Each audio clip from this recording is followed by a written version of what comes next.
The church has been insane. Absolutely insane. I don't even have to say it. We've seen 15,000 TikToks at this point about everything that's happening in the church. What I'm here to say is guard your heart from hopelessness. Because what can happen when you see carnality being sanctified, when you see pulpits made common instead of sacred, when you see false prophets among God's people functioning in the spirit of divination instead of the spirit of God, saying true things but living bad lives, when you see the Bible being mishandled and abused for selfish ambition and gain, like when you see prosperity teaching being packaged as your purpose and independent of what God and his word has said. Like when you see that type of stuff, it's discouraging. You start to wonder if righteousness is real, if holiness is possible, if faithfulness is even a thing anymore. And so you start to doubt subtly in very small ways God and his word. And that's when the enemy sneaks in, and that's when he starts to get access to you, where you start to move in the same way they do because you laid aside your hope.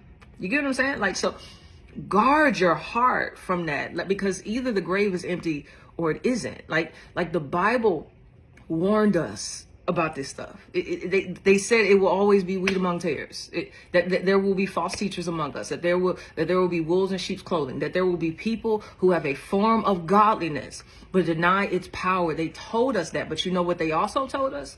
You know what Paul told Timothy? He said, "But as for you, preach the word." You know what Jude told the people he was writing to? He said, "But you, beloved, you make sure that you abide in God's love." Like the epistles also told us what to do in the midst of the foolishness, right? Which is keep your eyes on Jesus, for he is the founder and perfecter of your faith. In Philippians, he says the work that he started in the real church, he will finish. At the end of Jude, he says, to him who was able to keep us from stumbling and to present us faultless and blameless before his glorious presence with great joy. God is supreme.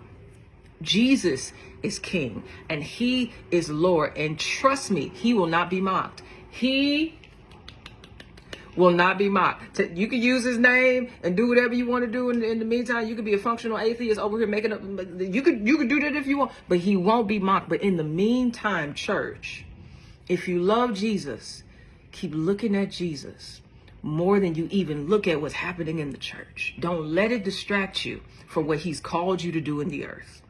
Okay? All right.